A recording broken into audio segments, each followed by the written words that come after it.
সাম্প্রতিক সময়ে আমরা দেখছি আমাদের বিভিন্ন কলেজ বা স্কুল কলেজের শিক্ষকদেরকে একদম নাজেহাল করা হচ্ছে ছাত্রছাত্রীদের হাতে। এই বিষয়টা আসলে খুবই দৃষ্টিকটু। এটা আসলে আন্তর্জাতিকভাবে আমাদের একটা মান সম্মান ক্ষুণ্ণ হয়, আমাদেরকে একটা কলঙ্কিত করে।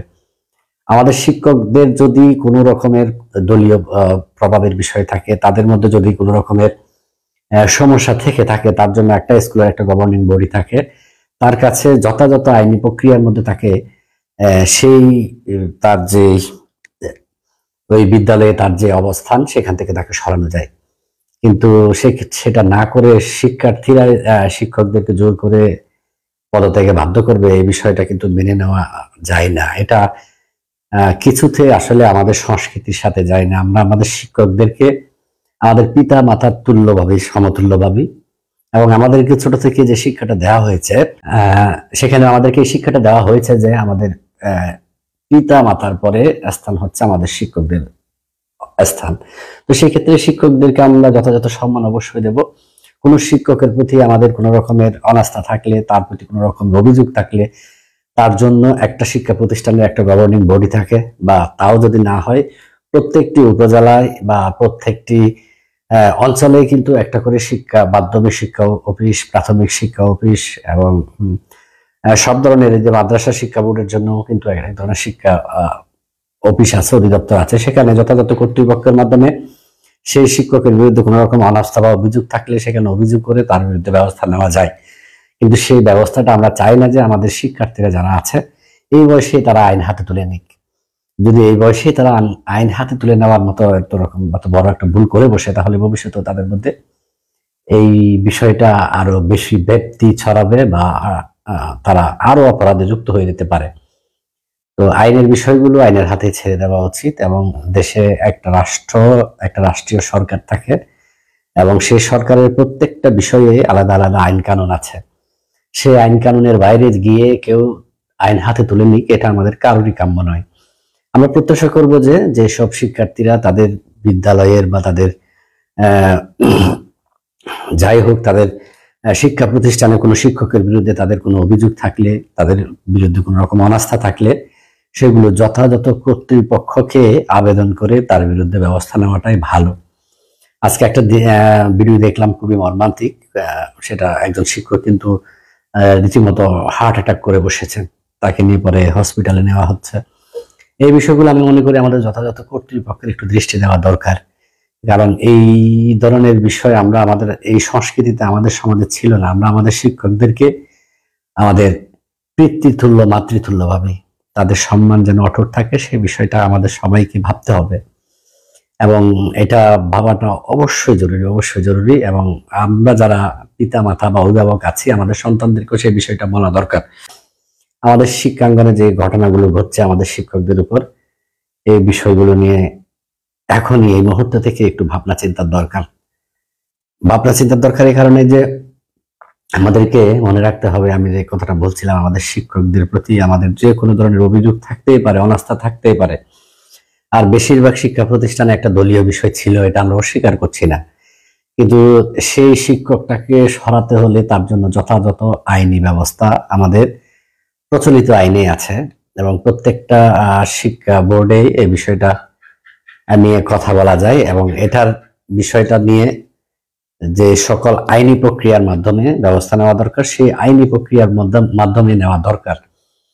কেউ আমাদের শিক্ষার্থীরা, এই কোমলমতি শিক্ষার্থীরা যারা বয়সে খুবই কম এবং খুব কম বোঝার কথা, তারা আইন হাতে তুলে নিক, এটা আমরা চাই না। তাদের অভিভাবকদের ওই বিষয়টা তাদের সন্তানদের বোঝানো দরকার যে শিক্ষকের বিরুদ্ধে যদি কোনো রকমের সমস্যা থেকে থাকে, তার জন্য যথাযথ আইনি ব্যবস্থার মাধ্যমে তার বিরুদ্ধে ব্যবস্থা নেওয়া দরকার, আইনের ঊর্ধ্বে কেউ নয়। তো সেক্ষেত্রে একজন শিক্ষকের ভুল ত্রুটি বা তার যদি দলখানা মানুষ হয়ে থাকেন, আছে আমাদের শিক্ষকদের মধ্যে রাজনীতি আছে, অস্বীকার করছি না, তো এক্ষেত্রেও কিন্তু যথাযথ আইনি প্রক্রিয়ার মাধ্যমে তার বিরুদ্ধে ব্যবস্থা নেওয়া দরকার। কোনো অবস্থাতে আমাদের কোনো একজন শিক্ষার্থী আইন হাতে তুলে নিক, এটা আমরা চাই না। এটা আমরা আমাদের সংস্কৃতির সাথে যায় না। আমরা যখন এখন তো বিদ্যালয়ে পাঠদান হয়, শুধু ছাত্রদের শিক্ষার্থীদের উপর কোনো রকমের টর্চার করা হয় না। আমাদের সময় তো শারীরিকভাবেও আমাদেরকে মারধর করা হতো, এবং এই বিষয়গুলো নিয়ে আমাদের অভিভাবকদের মধ্যে কোনো আক্ষেপ ছিল না। উল্টো এখন যদি কোনো একজন শিক্ষক কোনো একজন ছাত্রের গায়ে হাত তোলে তাহলে তাকে জবাবদিহি করতে হয়, তার অভিভাবকরা গিয়ে তার কাছে জবাবদিহি চায়। কিন্তু আমাদের সময়টাতে সেটা ছিল না। আমাদেরকে আমাদের শিক্ষকরা ব্যত্রাঘাত করতেন, চর থাপ্পড় দিতেন, অনেক কিছুই হতো, কিন্তু এগুলো নিয়ে আমাদের অভিভাবকদের মধ্যে কোনো আক্ষেপ ছিল না। এবং তারা মনে করতেন তার শিক্ষকটাই, আমাদের শিক্ষকটাই তাদের অন্য আরেকজন অভিভাবক, এবং সেটা পিতা মাতার পরে, ক্ষেত্র বিশেষে পিতা মাতারও উপরে ছিল। কারণ এই শিক্ষকরাই আমাদেরকে মানুষ করবেন, তাদের অধিকার আছে আমাদের শাসন করার, এবং এটা তাদের অধিকারের মধ্যে পড়ে। সেটুকু নিয়ে আমরা কিন্তু অনেক রকমের আমাদেরকে শারীরিকভাবে আঘাত করা হতো, মারধর করা হতো, মানসিক আঘাত দিত। অনেক ছাত্রছাত্রীর মধ্যে কাউকে না কাউকে ছোট করা হতো। এগুলোকে আমরা খুব উপভোগ করতাম তখন। প্রথম এই কারণেই যে আমরা মনে করতাম যে আমাদের এই শিক্ষক, তিনি আমার উপর সব ধরনের হস্তক্ষেপ করার অধিকার রাখেন, কারণ তিনি আমাকে দিন শেষে মানুষ করবেন, মানুষের মতো মানুষ করে তুলবেন।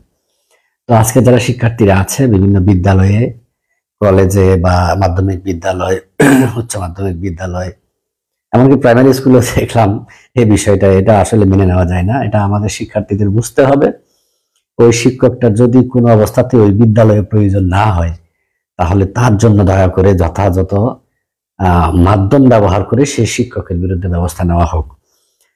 তার প্রত্যেকটা শিক্ষা প্রতিষ্ঠানে একটা পরিচালনা পরিষদ থাকে, তা না হলে উপজেলায় একটা শিক্ষা অফিস থাকে, উপজেলা নির্বাহী কর্মকর্তা থাকে।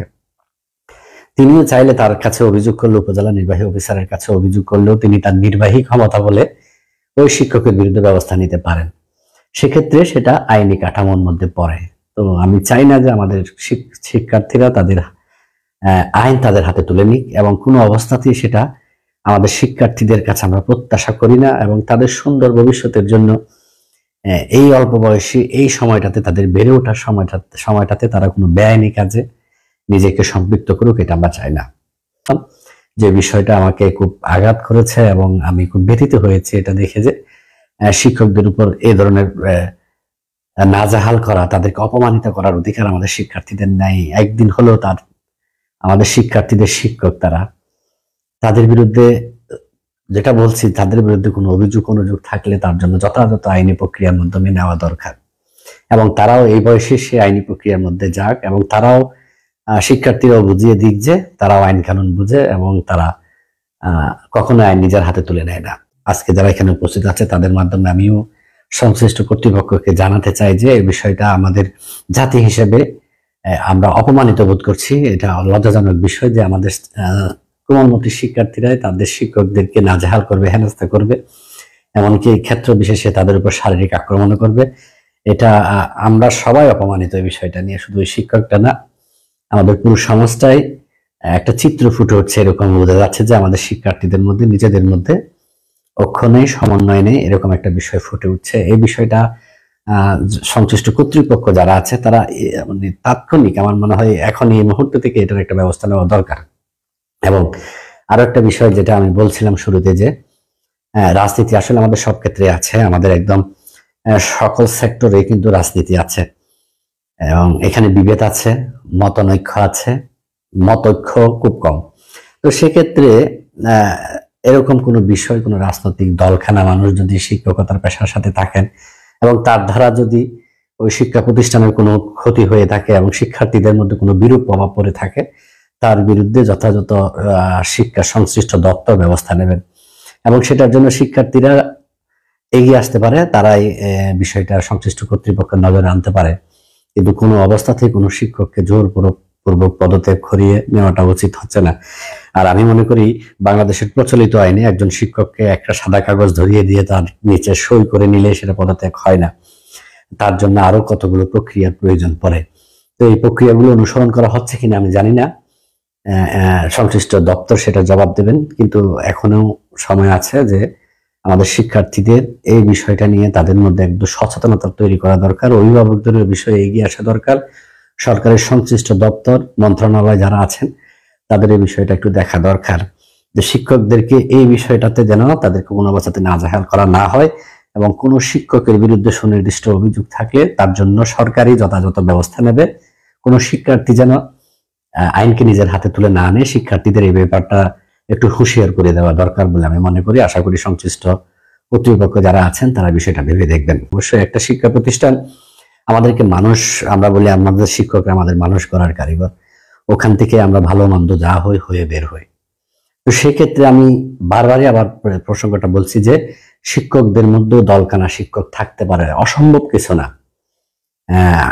দলকানা শিক্ষক যদি থেকে থাকে এবং তার দলকানা হলেই শুধু হবে না, তার জন্য যদি ওই শিক্ষা প্রতিষ্ঠানে কোনো রকম বিরূপ প্রভাব পড়ে, ওই শিক্ষা প্রতিষ্ঠানের কোনো শিক্ষার্থীর শিক্ষা পাঠে ব্যাঘাত ঘটে, তার বিরুদ্ধে অবশ্যই ব্যবস্থা নেওয়া দরকার। এবং সেই ব্যবস্থাটা শিক্ষার্থীরা নেবে কেন? সে ব্যবস্থাটা শিক্ষার্থীরা কারো আমলে এনে দেবে, কারো নজরে এনে দেবে, দৃষ্টিগোচর করিয়ে দেবে, সেই সংশ্লিষ্ট দপ্তর সেই শিক্ষকের বিরুদ্ধে ব্যবস্থা নেবে। শিক্ষার্থীরা কোনো অবস্থাতেই ব্যবস্থা নেওয়াটা উচিত হচ্ছে না। আমি বারবারই বলছি বিষয়টা, এটা আসলে আমাদেরকে খুব ব্যথিত করেছে। আশা করছি সংশ্লিষ্ট দপ্তর এই বিষয়টা ভেবে দেখবেন। আরো নানান বিক্ষিপ্ত ঘটনার কথা আমরা জানছি, যেগুলো আমাদেরকে বিব্রত করে, জাতি হিসেবে আমাদেরকে বিব্রত করে, এমন কিছু যাতে না হয় সরকার এই বিষয়ে একটু দৃষ্টি দেওয়া দরকার। এবং প্রত্যেকটা বিষয়টাতে ছোটখাটো বিষয়গুলো একসময় মহিরুহ হয়ে ওঠে, তখন সেগুলো সামাল দেওয়া কঠিন হয়ে যায়। তো ছোট থাকতে ছোট বিষয়গুলোকে শেষ করে দেওয়া উচিত। এবং এই বিষয়ে সুনির্দিষ্ট একটা প্রজ্ঞাপন বা সরকারের তরফ থেকে কোনো একটা ঘোষণা খুব দ্রুতই হওয়া দরকার বলে আমি মনে করছি। যেহেতু শিক্ষা প্রতিষ্ঠানগুলো তার গতি ফিরে পাক, শিক্ষার্থীরাও তার শিক্ষাঙ্গনে ফিরে যাক, তারা শিক্ষাক্রমে থাকুক, তারা তাদের জীবন গড়ে নিক। তাদের শিক্ষকদের মধ্যেও আমরা যারা শিক্ষক আছেন আমাদের শিক্ষা প্রতিষ্ঠানগুলোতে, তাদেরকেও একটা বিষয় মনে রাখতে হবে, এই সময়টা, এই যুগ, এই সময় একটা পরিবর্তিত পরিস্থিতির যুগ। এখনকার সময় পাল্টেছে, এখন সবকিছুই, পৃথিবীর সবকিছুই কিন্তু পাল্টে গেছে। তথ্য প্রযুক্তির উৎকর্ষের একটা যুগ চলছে আমাদের। এই সময়ের সাথে চলার জন্য শিক্ষকদেরও নিজেদের ভূমিকা আছে এবং সেটা তাদের শিক্ষার্থীদের সাথে বিষয়টা শেয়ার করতে হবে। আমি আমার মতো করে কিছু কথা বলে গেলাম, হয়তো আমার ভুল ত্রুটি হতে পারে। এই ধরনের লাইভে এসে কথা বলতে গেলে একটু সংযত হয়ে কথা বলা দরকার। তারপরে আমার এই বিষয়টা খুব আমাকে ব্যথিত করেছে, এই জন্য আজকে দু চারটা কথা না বলে পারলাম না, বলতে হলো। আমি পরিশেষে আবারও বলি যে সংশ্লিষ্ট সরকারের সংশ্লিষ্ট মন্ত্রণালয়, দপ্তর, অধিদপ্তর যারা আছেন তাদের প্রতি অনুরোধ থাকবে এই বিষয়টার দিকে একটু দৃষ্টি দিন এবং খুব দ্রুত এটার একটা সমাধানের প্রক্রিয়ায় আসুন। শিক্ষকদেরকে নাজেহাল করার বিষয়টি কিন্তু সব জায়গায় এই বিষয়টা খুব আলোচিত হচ্ছে, সমালোচিত হচ্ছে এবং এটাকে আমাদের নিজেদেরকেও এক ধরনের কলঙ্কিত মনে হচ্ছে। আমরা নিজেরাও অপমানিত বোধ করছি। এই বিষয়টাকে সরকার একটু দৃষ্টি দিক, সবার নজরে আসুক বিষয়টা। এবং শিক্ষার্থীদের প্রতি আমরা যারা অভিভাবকরা আছি আমাদেরও একটু দায়িত্ব আছে তাদেরকে বোঝানো যে বয়সে তোমার নিজেকে গড়ে নেওয়ার সময়, সেই বয়সটাতে তুমি আইন হাতে তুলে নিও না, কারণ তোমাকে বেড়ে উঠতে হবে। আমরা এইটুকু বলতে পারি, বর্তমান তত্ত্বাবধায়ক সরকারে আমাদের দুজন তরুণ উপদেষ্টা আছে। তো সেক্ষেত্রে আগামীকাল কার কি ভবিষ্যৎ হবে কেউ বলতে পারছে না। তা আমরা চাই না আমাদের শিক্ষার্থীরা অপরাধী হিসেবে বেড়ে উঠুক। তাদের মধ্যে এই রাষ্ট্রের প্রতি প্রেম থাকুক, ভালোবাসা থাকুক, আমাদের চারপাশের মানুষদের প্রতি ভালোবাসা থাকুক, বিশেষ করে শিক্ষকদের প্রতি তাদের সম্মান থাকুক। এবং কোনো শিক্ষক দ্বারা যদি তারা কোনো রকম সমস্যায় পড়ে, তাদের পাঠদানে ব্যাঘাত হয়, তাদের শিক্ষায় প্রভাব পড়ে, খারাপ প্রভাব পড়ে, বিরূপ প্রভাব পড়ে, সেই শিক্ষকের বিরুদ্ধে ব্যবস্থা নেওয়ার জন্য এখন তথ্য প্রযুক্তির যুগ। সে ঘরে বসে সে শিক্ষকের বিরুদ্ধে অভিযোগটা যথাযথ কর্তৃপক্ষকে করতে পারে এবং সে কর্তৃপক্ষ সেই শিক্ষকের বিরুদ্ধে ব্যবস্থা নেওয়ারও পথ খোলা আছে। সেক্ষেত্রে শিক্ষার্থীকে নিজেকেই যে আইন হাতে তুলে নিতে হবে এমন কোনো কথা নেই। আমরা একটা পরিবর্তিত পরিস্থিতিতে আছি এবং এই পরিস্থিতিতে আমাদের অন্তর্বর্তী সরকারের কাছ থেকে আমাদের নানা প্রতিশ্রুতির কথা বলা হচ্ছে। আমি মনে করব এই বিষয়টাতে, আজকে যে বিষয়টাতে নিয়ে কথা বললাম, এই বিষয়টাতে একটু গুরুত্ব দেওয়া দরকার এবং খুব দেরি হয়ে যাচ্ছে। খুব তাড়াতাড়ি এই বিষয়টাতে একটু গুরুত্ব দেওয়া দরকার, কারণ একদম তৃণমূলের শিক্ষা প্রতিষ্ঠানগুলো, একদম কি বলবো, অজপাড়াগায় শিক্ষা প্রতিষ্ঠানগুলোতেও এই বিষয়টা হচ্ছে, আমরা দেখছি। তো সেক্ষেত্রে এখনই যদি একটা ব্যবস্থা নেওয়া না হয় তাহলে আমাদের শিক্ষাঙ্গনগুলোতে কিন্তু বাকি শিক্ষক যারা আছেন তারাও কিন্তু আর উৎসাহ পাবেন না তাদের ছাত্রদেরকে পাঠদানে। আমরা চাই আমাদের যে নতুন প্রজন্ম গড়ে উঠছে তারা তাদের শিক্ষা প্রতিষ্ঠানে তাদের যথাযথ শিক্ষাটা পাক এবং তারা মানুষের মতো হয়ে গড়ে উঠুক। তাদের মানুষ গড়ার কারিগর যারা, তারাও যেন স্বাচ্ছন্দ্যে স্বতঃস্ফূর্তভাবে তাদেরকে পাঠদান করতে পারে, শিক্ষাদান দিতে পারে। সেজন্য তাদের মধ্যে একটা উৎসাহের প্রয়োজন আছে। কদিন আগে গতকালকে আমাকে একজন শিক্ষক বলছেন যে আমার প্রতিষ্ঠানে এরকম হচ্ছে, আমার নিজেকেও কেমন প্রতিষ্ঠানে যেতে, আমার মানে ছাত্রদেরকে পাঠদান দিতে আমার কেমন যেন একটু অস্বস্তি হচ্ছে, আগে সে অনুপ্রেরণা পাচ্ছি না, উৎসাহ পাচ্ছি না। এই বিষয়টা লজ্জার আসলে। এটা এটা আমাদের সবারই লজ্জার। আমরা চাই আমাদের শিক্ষাঙ্গনগুলো যথাযথ শিক্ষার পরিবেশ থাকুক, আমাদের শিক্ষার্থীরা যাতে আইন হাতে তুলে না নিয়ে তাদের শিক্ষকদের প্রতি ভালোবাসা, তাদের শিক্ষকদের প্রতি পিতা মাতার প্রতি যে সম্মান, সে সম্মানটুকু রাখুক। আমরা এই প্রত্যাশা করছি। কোমলমতি শিক্ষার্থীরা ভালো মন্দ হয়তো অনেক কিছুই বোঝার ক্ষমতা রাখে না, তারা অনেক ক্ষেত্রে নানান রকম প্রভাবিত হয়ে যেতে পারে। তো সেক্ষেত্রে আসলে অভিভাবকদের একটা ভূমিকা আছে, শিক্ষকদেরকে, ছাত্রদেরকে, তাদের সন্তানদেরকে বোঝানোর যে কোনো অবস্থাতে, কোনো বিষয়ে তোমাদের এই বয়সটাতে তোমরা আইন হাতে তুলে নেবে না। একজন শিক্ষককে জোরপূর্বক পদত্যাগে বাধ্য করাটা আইন হাতে তুলে নেওয়ার শামিল, এবং সেই অপরাধটুকু যেন তার সন্তানরা না করে। অভিভাবকদের একটা ভূমিকা আছে। সরকারের সংশ্লিষ্ট দপ্তরের কাছে আবার অনুরোধ রইল, এই বিষয়টাতে আপনারা একটু গুরুত্ব দেবেন। এবং আমরা চাই না আমাদের শিক্ষকরা অপমানিত হোক, তারা হেনস্থার শিকার হোক তার শিক্ষা প্রতিষ্ঠানে। এরকম কিছু হলে পরবর্তীতে তারা ওই শিক্ষা প্রতিষ্ঠানে স্বতঃস্ফূর্তভাবে কাজ করতে পারবেন না, ছাত্রদেরকে পাঠদান করাতে পারবেন না, শিক্ষাদান করতে পারবেন না। তো এই জন্যই আসলে এখনই সময়, এখনই এই মুহূর্তে আর দেরি করা উচিত হবে না। এই বিষয়টা নিয়ে সরকার এবং সরকারের সংশ্লিষ্ট দপ্তর, অধিদপ্তর, মন্ত্রণালয় যেগুলি আছে, সবারই একটু সুদৃষ্টি খুবই প্রয়োজন। তাদের শিক্ষকদের শিক্ষাঙ্গনে যেন স্বতঃস্ফূর্তভাবে তারা তার প্রিয় শিক্ষার্থীদের পাঠদান করতে পারে।